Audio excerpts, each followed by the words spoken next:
This week we are making a Rolo cake, and not only is it packed with chocolate and caramel, but it also looks like a giant Rolo. It really is so much fun. Now the first step with this cake is to make our chocolate cake layers. They're super moist, super fluffy, super good. We start by creaming together our unsalted butter and our granulated sugar. Now you can make this recipe with a stand mixer or a hand mixer, but it's really important that you properly cream together your butter and your sugar. You should beat them on a high speed for at least 2 minutes, if not 3, and the mixture should become lighter in color as it mixes because you're incorporating a bunch of air into it, which is what's going to give this cake such a wonderful texture. Once you reach this stage, it's time to start adding in our large eggs. Now we're adding in 4 eggs that are at room temperature, and it really helps to add them in 2 at a time, just so that way they incorporate a little bit more easily. Once those are all mixed together, we're gonna work on our wet ingredients. And this includes our hot water, buttermilk, and our unsweetened cocoa powder.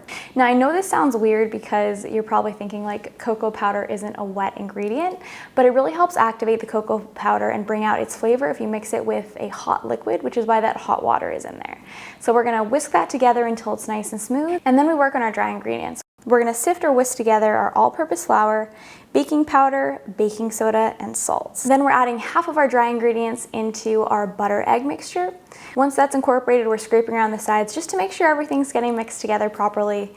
And next we add in our wet ingredients, which is that cocoa buttermilk water mixture. We're gonna mix on a low speed at first just so that our liquid doesn't splash out of our bowl, and once it's incorporated, we add in our remaining dry ingredients. Now this batter should look pretty thick and almost fluffy like this, and once it's ready to go, we're adding it into our prepared pans. I used 4 7-inch cake pans to make this cake, but you could also use 3 8-inch cake pans, or you in theory could use 4 6-inch cake pans and bake them for longer, but you'd have a really tall Rolo, so I would really recommend either doing 7-inch pans or 8-inch pans. We're gonna bake these in a preheated 350-degree oven for 29 to 32 minutes.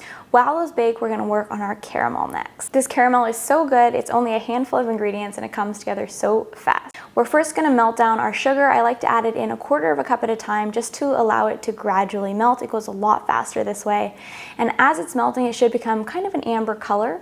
Once all of your sugar is melted and it's smooth, we're gonna slowly mix in our unsalted butter, followed by our heavy cream and a sprinkle of fine salt. Now as you're mixing these in, the caramel is gonna bubble up, so make sure that you're using a big enough saucepan for that, and be sure that you're constantly stirring it just to help control that bubbling. Now once our caramel is nice and smooth, we are pouring it into a separate container and setting it aside to cool. The last component of this cake is the super delicious chocolate buttercream.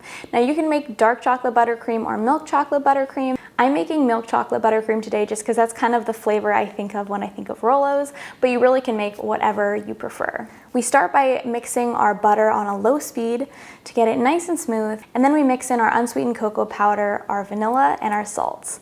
Once that's combined and we've essentially made chocolate butter, we slowly start mixing in our powdered sugar. Once we've added in about half of it, we're gonna mix in our heavy cream just to make the frosting easier to mix, and then we're gonna add in the remaining bit of that powdered sugar. Once all of that is incorporated together, we're adding in our melted and cooled chocolate. Now it's super important that you allow your chocolate to cool, because if you melt it and then immediately add it into your frosting, it's gonna melt your butter. So I actually melt my chocolate before I start making my frosting, so it has about 5-ish to 10 minutes to cool. It'll still be in a liquid state, but it just won't be quite as hot, and that's exactly what you're after. So once we've mixed that in, I actually like to add it into a piping bag just because it's gonna make it easier to fill in the cake layers that we're gonna cut out that you'll see in a minute. So now that all the components of this cake are ready and our cake layers have had a chance to cool, it's time to cut those and get them ready. So first we're gonna level the top of each cake layer using a serrated knife. And then we're gonna also make a slightly tapered side to the cake layers. And the easiest way to do this is just to stack them on top of each other and gently trim down at an angle. My advice as you're doing this is just to cut off a little bit at a time, because you can always carve more, but if you cut off too big of a chunk or you tear your cake layers, it can be hard to go back from there. You can always fill in with buttercream, but just be careful and take your time as you do this and let the knife do all the hard work. Once you're happy with the shape of your cake layers, we're gonna take the 2 middle cake layers and cut out a hole from the center.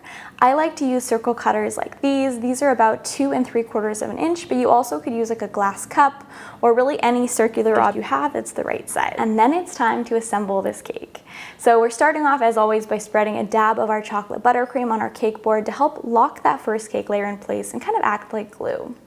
After we spread a nice thick layer of chocolate buttercream on top of that, we're gonna add our second cake layer that has the center removed. This is where the piping bag frosting comes in handy. We're gonna pipe some frosting on that ring, smooth it out, then add our next cake layer, repeat the process, and now we have a nice little cavity on the inside of our cake. And then we take all of that delicious caramel and we're just literally scooping it directly into the cake. Now the consistency of the caramel can vary based on the temperature of it and how long you let your sugar cook for. So if you're looking for a thicker caramel, you can let that sugar cook down for a little bit longer. If you want kind of like a runnier, gooier caramel, you can cook it for less. If you keep this cake in the fridge and you take it out and you cut it, your caramel, which is what I did, your caramel will be pretty firm. So just keep that in mind if you're making this cake in advance. Then we add on our top cake layer and cover the cake in a thin layer of frosting that's called a crumb coat, just to lock in any of those crumbs. We pop it into the freezer just for 5 to 10 minutes until the frosting is firm to the touch. And then we're adding on our second thicker layer of frosting. Now to make our cake look like a Rolo, we really just need to smooth out those sides. So I held my bench scraper at an angle and got the frosting as smooth as I could. And then to kind of imitate the ridges that are on top of a Rolo, I just used an offset spatula and made some little rings on top.